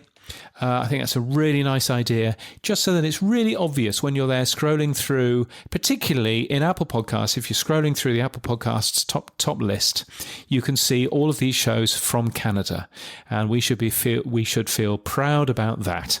I think that's a really good idea. Actually, one of the things that I did when I was working at the original Virgin Radio back in the early 2000s is I suggested that every single podcast made in the UK should have, at the bottom right-hand corner, a UK flag. Don't care what it looks like, just put a UK flag on there. If you're proud of the web coming out of the UK, do that. And our competitor TalkSport ended up doing that pretty well instantly as soon as I came up with this idea. Also, Last.fm ended up doing that as well, because that was from the UK. Yes, I thought it was a splendid idea. So seeing the same sort of idea for podcasts is, I think, a good thing. Can I just say, a couple of years ago when I said to you that we have a country tag field that we then show the country flag next to the podcast, you said, why have you got that? No one's going to use it. Yeah. Just thought I'd remind you. Yes. I think slightly different. I think having a sticker on something that says made in Australia is different to having an additional web field somewhere that you can filter shows from Australia from. But hey, if you've got every show from Canada, you can then filter it and then say, I just want to hear Canadian shows. Yes. Or I think, well, I'll just put it out there. We do that on True Fans, and I'm going to continue to do it. So. There you go, and you do put a little flag next to every single show. So, and I appreciate that. Which is clickable. Oh, is it? There's a thing, and then you can filter. Very nice filters as well. Very nice. Yes. So many congratulations. Frogs, I should also say, just by the way, that I am speaking at Pod Summit YYC. Where's YYC, Sam? What airport code is YYC? Go. YYC. Yes. Go. YVR. Vancouver. Okay. What's another one? YTO, Toronto City Airport. YYC is Calgary, and I am speaking at Pod Summit YYC in early September. I would love to see you there. That would be lovely. I've just booked my flight because my airline had a deal on. So that would be excellent. And if you are in Calgary, I do have a day before I'm due to be on stage and stuff. And so if you're in Calgary and you drink beer, then that would be lovely. Right. Can I just say why bother? Hey, very good. There's a fascinating asterisk. There's a fascinating asterisk piece of information about why all of the Canadian airports are all called starting with a Y. And as you may already have guessed, it's not that fascinating. Right. And in France, Deezer has broken even. Hooray! For the first time. So they're very excited. They have grown revenue by 12%. They are now cash flow positive. I don't see the word profit anywhere, but they're cash flow positive, whatever that means. And so many congratulations, Deezer, for that. EBITDA. Oui. Yes. But they do podcasts. That's the thing. The reason I put it in here is not because they're a music streaming service, because they also do podcasts. Oui, they also have podcasts in there if you wish to get your podcast in there. Yes, that was my Benjamin Bellamy impersonation. I hope you liked it. Oh, I thought that was Inspector Clouseau. Oh. Sorry, it's just very similar. Do you have a very room? Similar. Yes. People and jobs. Congratulations, Jared Easley, who has got a job at the NAB. So very excitingly, he is Director of Member Content Programming and Education for the NAB. The downside is he has to go to Las Vegas at least once a year. So sorry about that. But apart from that, that's all good. I found the job ad for his job, and the job ad says that the successful applicant will host the NAB podcast. So we will hear Jared doing that. Of course, he still continues as a shareholder of Podcast Movement. What else? Pushkin Industry looking for a Director of Business Development. That's exciting. They've also ratified a union contract. So lots of exciting things there in terms of AI and a minimum salary and all that kind of stuff. And hello, everybody at Odyssey. Big changes going on at Odyssey, including the Chief Digital Officer and President of Podcast and Streaming, JD Crowley, who has been left, as I believe the phrase might be. It's time to move on to my next chapter, he said. Right. Yes, and a bunch of other people gone. Apparently 300 employees being terminated. They've got a new president and CEO, who is the same as the one that they've had ever since January. They're just Tipexing out the phrase interim. So that's all good. Awards and events. Gosh, Evolutions next week? No, the week after. I'm looking forward to going to Evolutions the week after that. That should be fun. Catching up with the folks from Mopod for a deep dish pizza. Oh, okay. Yes. Chicago pizza. There you go. Yes. I know, so that'll be good. Unipod Fest, you are there in Birmingham at much the same sort of time, aren't you? Friday the 4th of April? Yes. The only way to do a Birmingham accent is to say Dudley. And once you say Dudley, you can do a Birmingham accent. It's really useless. Oh, Dudley. Yes, that kind of works. Yes, there are also equivalents for Newcastle, which is photocopier. Oh, okay. I do Kawasaki. Oh, Kawasaki, yes, that also works. And also Scotland, just random Scottish accent. You just have to say Curly Wurly, and then you are good there. So that's all good. Oh gosh, look, it even says Pod News Weekly Review. They capitalised Pod News wrongly, but at least it says Pod News Weekly Review and not just Pod News Weekly. So that's nice. So hurrah. Where can they go to find out more information? Unipodfest.co.uk. Indeed. For that. And dare I mention... no, move on. Next. Okay, right. Let's move on then. In that case, there is a big awards which has gone live. There are actually a number of awards which have gone live this week, including the Signal Awards. But the one I want to point you to is the 20th People's Choice Podcast Awards. It's the one that Todd Cochran runs, getyourOwn.com, and it's open for registration. The awards have been running since 2005. We are another sponsor this year. Can't decide whether it's going to be Pod News sponsoring it or whether it's going to be newpodcasts.net sponsoring it. Who knows? But anyway, we'll find out. You can enter that awards. It's very cheap to do at podcastawards.com. The tech stuff on the Pod News Weekly Review. Yes, it's the stuff you'll find every Monday in the Pod News newsletter. Here's where Sam talks technology. Sam, Zoom. Talk to me about Zoom. Yeah, Fat Larry's band. That's all I'll say. Right. Just one look, and then my heart went boom. Exactly. Old DJs never die young. Right. This is directly from Pod News Daily. So you tell me, James, what's Zoom? Zoom with a Z rather than, or a Z, rather than Zoom with an X. Zoom with a Z make podcast hardware and audio hardware, and they've released a thing called PodTrack P2, which has nothing to do with PodTrack. In fact, they spell PodTrack differently than PodTrack. It's a portable recorder for USB microphones, which is very cool, actually. A little thing. It's $99.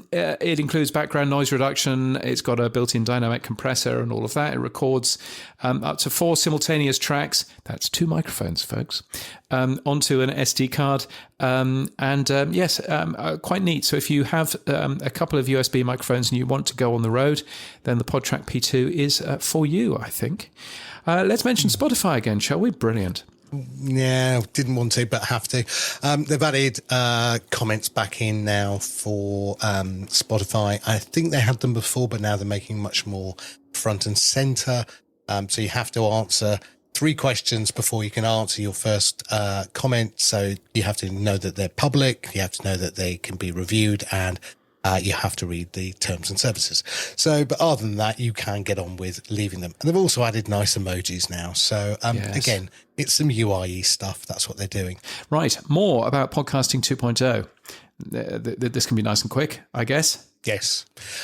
You and I actually talked about the location tag long time ago. You came up with the original idea, and then I sort of said I'd like it to also be where you record. And I think we've come to a lovely compromise, James. Yes, which you can now do both. So the podcast location tag now supports a location of the creator as well as the subject of a podcast. So you can record a show about the Eiffel Tower and make it available in a map that shows podcasts about the Eiffel Tower and podcasts about places in Paris. But you can also add your location in there as well. I'm recording this show in Chicago. That's all absolutely fine. The proposal, which isn't yet written as a proposal, see earlier in this podcast, does include a simple JavaScript generator. So if you want to just make this stuff available in your own podcast hosting system, then you can absolutely do that. There's a couple of lines of JavaScript which allows you to automatically query the OpenStreetMap map and grab all of the information from that. So that is a very good thing. I'm sure that TrueFans already supports it. We do. You know that because Pod News Daily is our standard bearer for this. You correct zip around the world. Yes. And you add your location of where you're recording, and we can now build features on it, like where's James? Yes, and you will see when I am next on the move, which is next week, then you will see that I'm coming from Dublin, or I'm coming from a random airport somewhere, or wherever it is that happens to be. So that is a good thing. Go and find us on TrueFans for that. 2 other new features coming for Podcasting 2.0, if we all agree with them. Firstly, an expansion to the podcast images tag, which essentially makes it actually useful. It adds links to banners, it adds links to YouTube size thumbnails, other images as well. It isn't spec'd out properly yet, and if it's spec'd out the way that it currently is spec'd out, it will still be a spectacular failure. So I'm hoping that it gets properly spec'd out. in between now and when it gets launched. But the podcast images tag is a good thing. There was a talk of deprecating the podcast images tag and making this one, which deals with differently sized images at different sizes, be called the podcast image tag. But I think I've made everybody see sense on that, because nobody was really using the podcast images tag apart from 3 people, and we know all of their email addresses. No, you don't. So, yes, we do. You got mine. I know. Okay, fine. Yes. We did it. Yes, True Fans supported it as well. I've got the other 2 as well. Okay, we're all fair good. enough. We're all good. And then finally, the podcast follow tag, yes. Which if you want to see a version of that running, then just have a look at the Pod News RSS feed, podnews.net/RSS. No one is going to use this apart from people like Pod News and episodes.fm and other podcast directories. It will be super useful for us.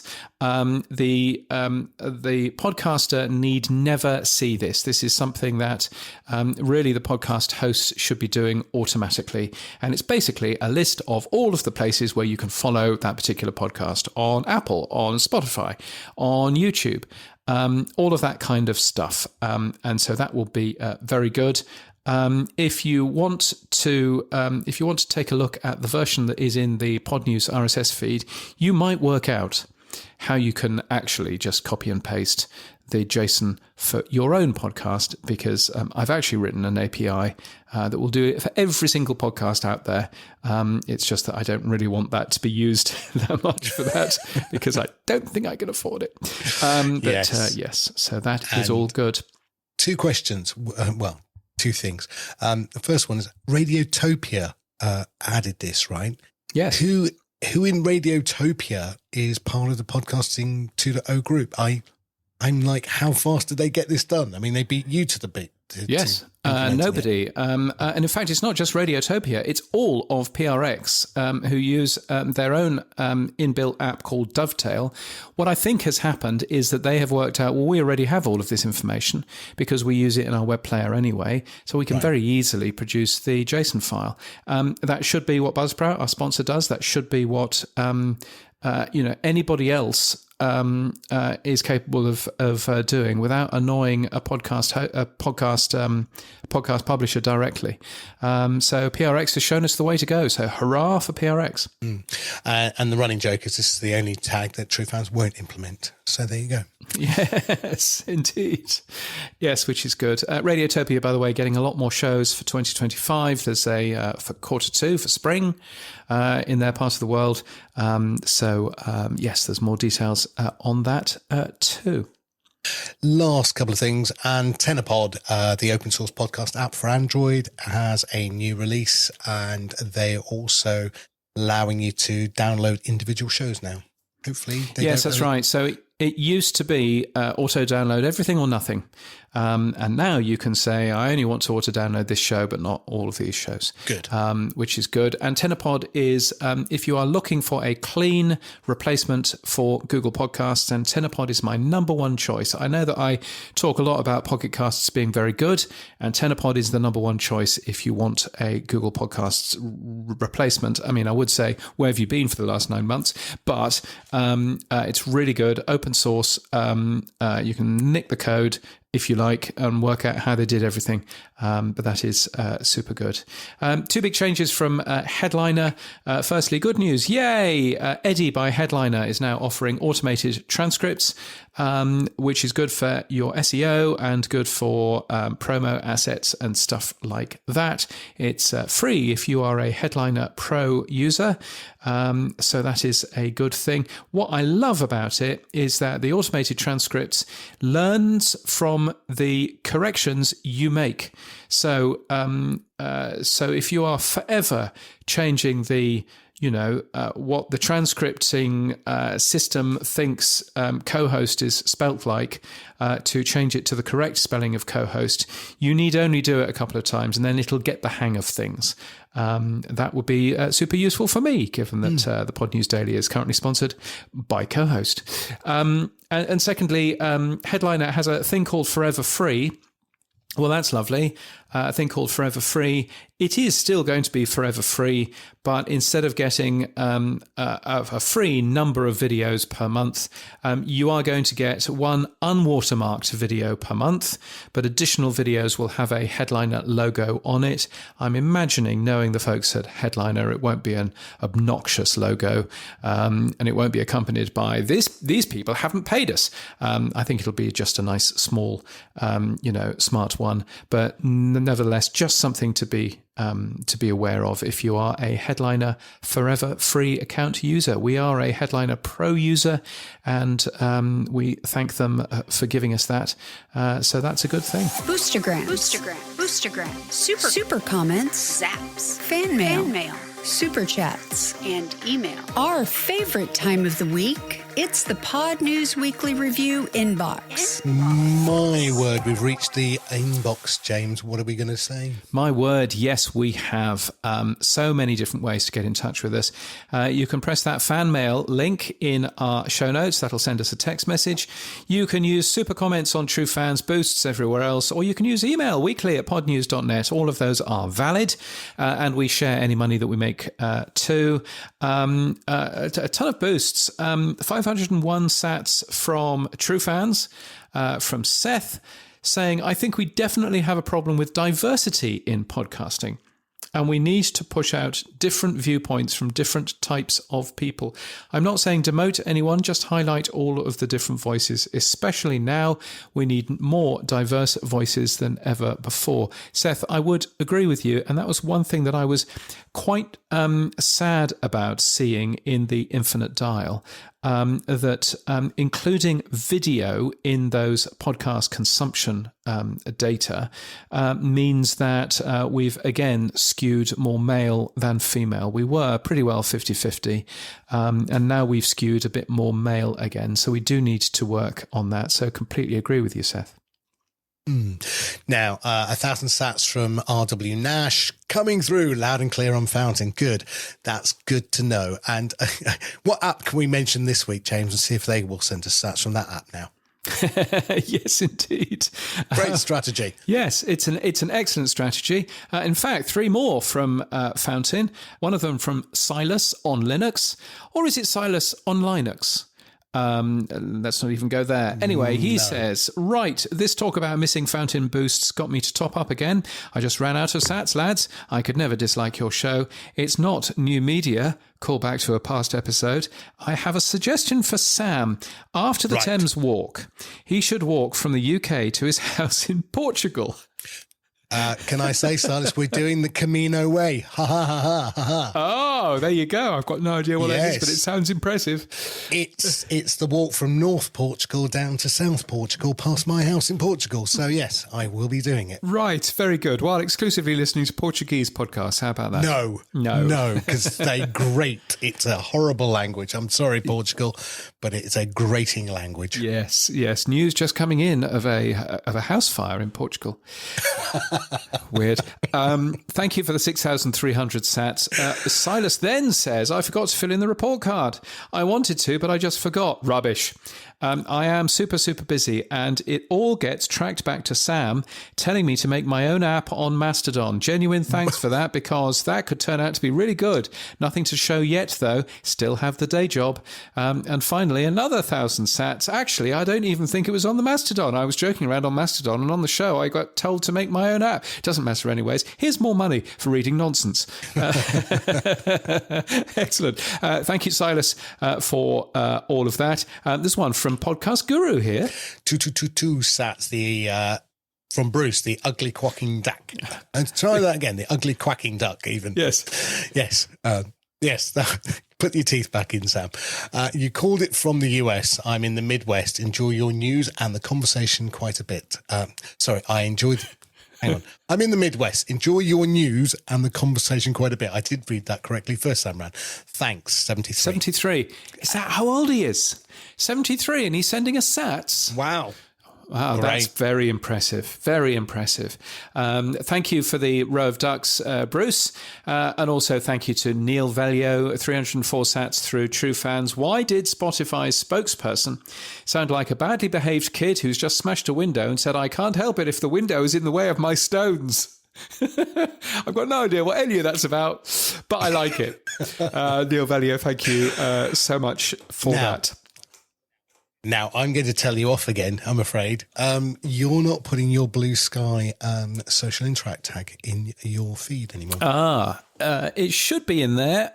I have a feeling it arrives in there 24 hours late, and I think that's a bit of a mistake. But yes, I will go and take a look at that. John Spurlock has already hassled me about that. He'll be in Chicago next week, Sam, just saying, or in a couple of weeks' time, just saying. But yes, I should get that fixed. It's just saying, people of a brown colour may not be welcome. It's yeah, no comment. It's very difficult, interestingly, to do the timing right, because what you've got to do is you've got to post something, you've got to publish the show so that there's a show there. Mm-hmm. You've then got to post that episode onto Mastodon or onto Blue Sky, one of the two. You've then got to get the ID of that post and then put that in the RSS feed and then republish the RSS feed again.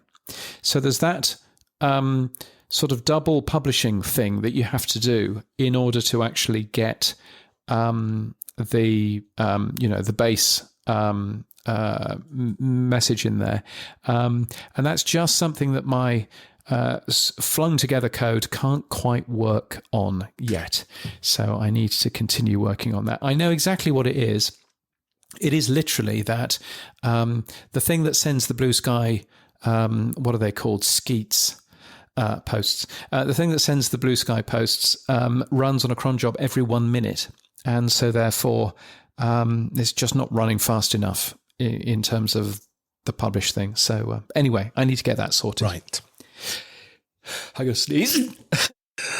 Now, good news, James. We have a new power supporter. We do. We've got a new power supporter. Absolutely right.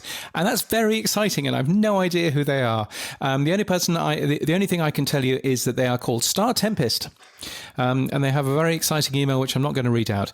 But they are one of our big supporters, giving us $10 a month. Thank you so much for that, Star Tempest. That will be very, very welcome for Sam to buy some more cut price wine and for me to buy some beer. That is a very good thing. So thank you so much for becoming our excellent 18, the latest excellent 18. So thank you very much for doing that. Much appreciated. You can do that too. Weekly.podnews.net is where you can plug your credit card into Buzzsprout, our sponsor, and help support us. Other people who've done that: Brian Ensminger, David John Clark, James Burt, John McDermott. I'm looking forward to meeting in Chicago, I hope, even if he's now ignoring my emails saying, when are we going to meet up? He's travelling. He's in Ireland. Is he? Yes, he's in Ireland. Is he? Oh, right. Well, there you go. I'm in Ireland next week. Claire Waite Brown, Ms. Eileen Smith, Neil Velio, Rocky Thomas, Jim James, David Marsall, Cy Jobling, Rachel Corbett, Dave Jackson, Mike Hamilton, Matt Medeiros, Marshall Brown, and Cameron Moll. All of those excellent people, all giving us an amount of actual money. Thank you so much for doing that. Really, genuinely, we really appreciate that. And I've just emptied the Buzzsprout wallet, so you can eat again, Sam. And I will send you your half as soon as PayPal send it all the way through. Cool. So what's happened for you this week, Sam? We finally launched Fanzone, so it's out in the wild. It's also, thank you for your name check on Pod News Daily, because we updated it on the new podcast URL that you have. What's the URL, James? Yes, the new website that I've got. Yes, it's called newpodcasts.net. Yes. It is the easiest way if you want to be in that list of new shows at the bottom of the Pod News newsletter. It's the easiest way to achieve that. You do the work, not me. So newpodcasts.net is where you go for that. Don't worry, I do take a look at them before they get published. But typically what happens, if you've got a trailer, as you do, if you've got a trailer marked in your podcast feed, then typically we can probably get you about 600 downloads. So that's a pretty good thing. So yes, it's worth a look at. WebSub, it says here, Pod News WebSub. What's Pod News Web Sub? Well, so we've been implementing Web Sub, as you know, and Here we go. came across a slight sticky point with Superfeeder, and then you, under the amazingly brilliant moniker, which I think is your company, have a lovely page all about Web Sub and how to implement it. So we looked at that and we found what we were doing wrong. So thank you very much, Pod News. Oh, excellent. Well, there's a thing. Yes. See? Well, go on. I'm fascinated to find out what you're doing wrong now. But anyway, there's a thing. And then I had an absolute hair-pulling moment trying to get my River Radio podcast off Podcast Connect. I've not been on Podcast Connect for 2 or 3 years, but I had to do that to get Fan Zone up there. And I then went, oh, what are all these podcasts still up here for? And I was trying to, God, it took hours. It's like, and then I had to pay the pleasure of $17.99 to do it as well, by the way. Thanks, Apple. No, you didn't have to pay. You have to pay if you are going to sell a premium version of that show. Well, can I just point out it's not bloody clear then? I agree. But you didn't have to pay. And secondly, you also mentioned that Apple wanted hundreds of documents to verify you. Yeah, you only need that if you are wanting to earn money, because Apple sends you through, I think it's the Dun & Bradstreet, business verifier or whatever it ends up being. So you can ignore both of those. But I mean, you didn't, but you can. Yes, I did. That's all I'm saying. Yes, and also there's EU rules as well that you have to comply with now as well. Yes. Well, that's your fault. No, it's not my fault. Blame Brexit. Blame Nigel Farage. Send back the rubles, Nigel. Anyway, James, what's happened for you? Well, for me, I've had an entertaining week, still trying to work out why all of a sudden I'm getting, 300 times the downloads for the Pod News Daily podcast, which is lovely. But they are all very clearly automated. They're all something to do with Google. They're all coming out of either Indonesia or Malaysia. So far, I think I have narrowed it down to be able to confidently say that this is a bug in Google, and that Google is making lots of people in Indonesia and Malaysia, two of the more poorer parts of the world, and they are chomping through data, making automated podcast downloads. And it happens to be my show, which is getting the automated downloads. I've so far been trying to get Google to pay attention to this over the last 2 weeks. And Google have just said, we're looking into it. Well, they haven't asked me for any logs. They haven't asked me for any more detail. So either the blog post that I wrote was really good and contains all of the information that they were looking for, or they're not looking at it. But it's costing me quite a lot of money, and I wish they would stop, because it's also costing people in Malaysia and Indonesia quite a lot of money as well. So naughty Google. You can expect to hear more of that. So there was that track over the next couple of weeks. There was that famous track, Big in Japan. Does that mean you're big in Indonesia now? Well, I'm not big in Indonesia because nobody is actually listening to this. They are automatically downloading all of these shows. You can really clearly see on OP3 that I'm getting, X amount of downloads per hour. And there's no fade off. If you have a look over the weekend, I'm still getting the same amount of downloads per hour. It just happens across Friday, Saturday, and Sunday as well. There's absolutely no fade off. There's absolutely no... you can't see when Indonesians go to bed or wake up. It's absolutely rock solid, X amount of downloads per minute, automatically throughout the day, all coming from individual Android phones in Indonesia and Malaysia. And at least one of those countries doesn't have Google Audio News, which is where the service is that Google is actually sending, these things to. So It none of it makes sense, and I have heard from a couple of other podcast hosts who are seeing the same sort of thing. But the fun thing is, of course, that they are all IAB certified downloads. So according to the rules, so I can claim all of these. So that's good. Anything else, James, apart from you doing that amazing Infinite Dial show? Anything else? No, apart from that, it was my birthday on Wednesday. No, it wasn't. It was my birthday on Tuesday. I forgot to. I did all of Pod News, but I forgot to press the button right at the end of the process, which meant that the first I knew was sitting having a nice relaxing coffee the morning after, and then seeing a little signal message from you, Sam, going, "Are you all right, mate? No Pod News." And I thought, oh. So finished my coffee very, very quickly and came back to the house. Can I tell you why I was also miffed with you? Because we were using your podcast for a web sub test and we're going, I know he does a daily one. I know he does a daily one. Where is it, James? Hurry up. Yes, no, indeed. So, yes, there's a thing. And here's a fun fact for you. Every time I send Pod News out, it costs me $1.79. There you go. And then the last thing I'd say is happy birthday, James, by the way. Oh, well, thank you. Thank you very much. It's been, it's been a great pleasure. Yes. I'd like to thank my mum and dad, yes. Yes. And without whom, etc. And that's it for this week. All of our podcast stories were taken from the Pod News Daily Newsletter, podnews.net.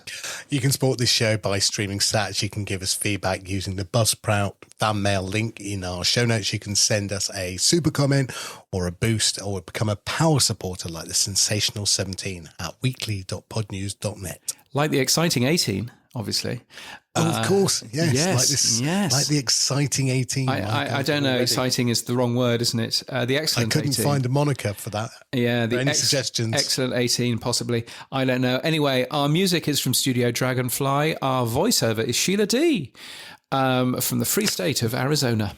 Our audio is recorded using CleanFeed. We edit with Hindenburg, and we're hosted and sponsored by Buzzsprout. Start podcasting. Keep podcasting. Get updated every day. Subscribe to our newsletter at podnews.net. Tell your friends and grow the show. And support us. The Pod News Weekly Review will return next week. Keep listening.